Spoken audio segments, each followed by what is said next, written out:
If Gibson Firebird would disappear tomorrow, would anybody miss it?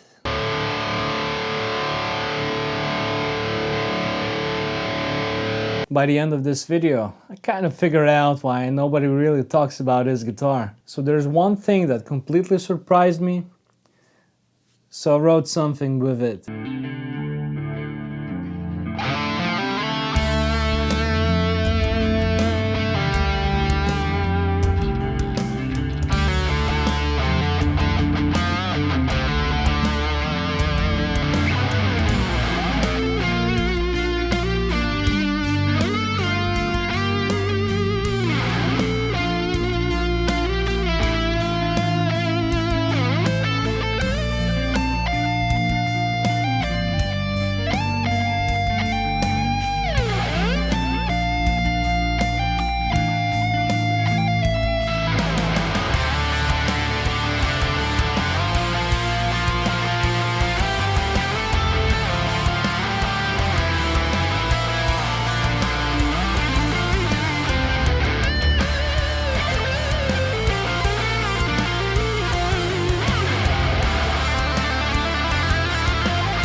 So at first this guitar kind of didn't have any identity, but playing with it, it kind of starts making sense what's going on here. It's not thick and heavy like a Les Paul.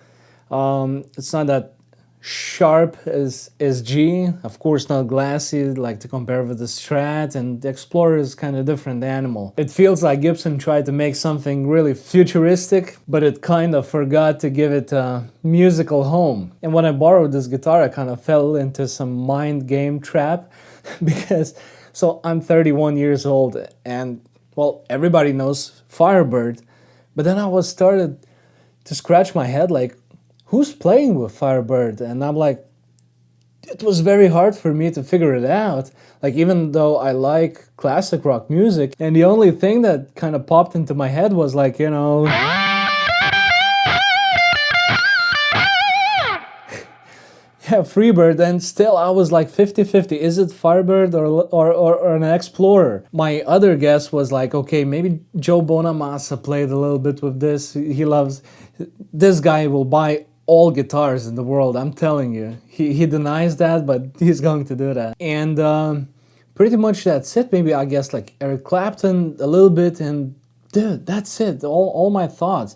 Then I Googled and I learned about Johnny Winter, and dude, he's great, but it's like, you know, all those recordings on YouTube were very old videos, and you know, it didn't click with me. And once I deep dived into search who played Firebird, you know, I learned like Stones played and whatnot, and they're all kind of legends, but I still believe that Firebird has no face. Like, we have Les Paul, you can name at least 5 players who inspired more or less everybody to pick up a Les Paul. Strat, you have Hendrix, you have Stevie Ray Vaughan, everybody, all those cool guys. And even SG has its own, like, you know, we all know, like, you know, like AC/DC or Tommy Yomi, no face. So I'm like, nothing makes sense here until I started digging deeper, you know what I mean? And turns out Gibson tried to bring something really futuristic in there, and they grabbed a car manufacturing guy, a guy named Ray Dietrich. I'm not sure how to pronounce that, sorry. So it's like kind of our current Artemis mission to the moon is a competition with China or whatnot, you know, and so the same happened to the Gibson, where they needed to push something new in there and something from different point of view, I guess. So yeah, car manufacturer. And then it makes sense, because when you look at the guitar, you know, all those chrome pickups, the weird design, that Firebird logo, this brim right here, because it's the only, I think it's the only Gibson which is completely neck through body, and it never meant to fit in. Look at the tuners, they're insane. I think it's like banjo tuners, and it's amazing. Now it makes sense, but still, sound wise, I'm still guessing what's all about. So playing with this guitar, I figure out what actually destroys a Les Paul in some certain way, in my opinion. So before that, let's see if I was completely wrong or what's going on. As always, new pack of strings. I'm going to my neural DSP quad cortex straight to the audio interface. I do the sound in Logic. I don't edit anything. I'll just use my simple preset, one amp for cleans, the other for high gain tones. So if we go quickly through the sounds, like let's hear some clean tones.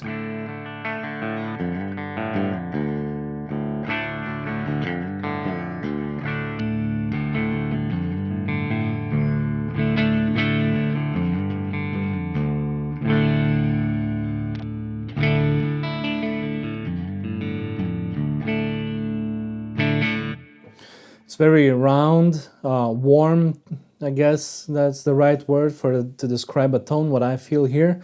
It's not that sharp as the Les Paul too, not that bright, but it's kind of oval sounding. It's very hard to describe sounds by words, I'm sorry. And if we turn up some overdrive,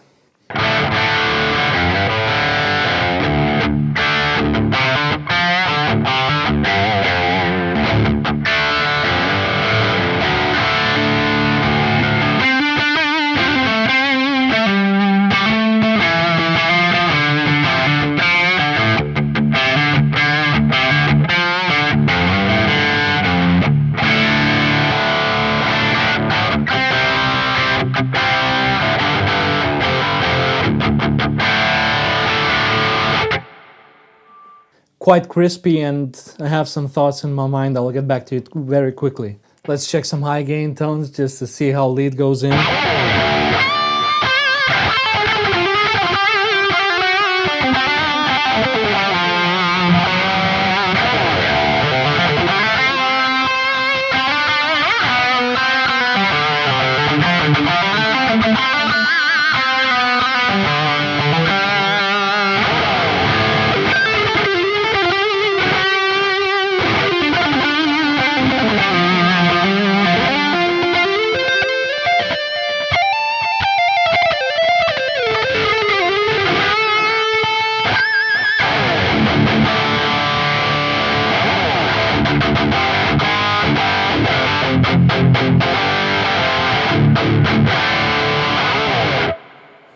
Blues guys, don't kill me. So my thoughts where Firebird could beat a little bit a Les Paul in some way, like even though they can work together, it's not competition here, it's just both guitars are good. But in my opinion, if I would need to choose for some kind of certain record where I need to open up a little bit more, like more trebly, and I would like to use more gain, but avoid delivering that messy tone, like messy, high gain, chaotic tone, I would grab the Firebird, because these humbuckers are something, its own kind of thing, where they're small humbuckers, it's not single, it's not P90, it's not the normal humbucker what we know about, so just kind of, I'm able to use more gain, but still have that clearer tone, if you get what I mean. Like clean tones, Les Paul all day. But if I would need to do some lead, I see some more clarity and less mess, especially with higher gain tones, which is pretty weird. Like I see it as a classic rock guitar more or less, but I think I could dial in something nice sounding and less work required afterwards with this guitar. That's my opinion.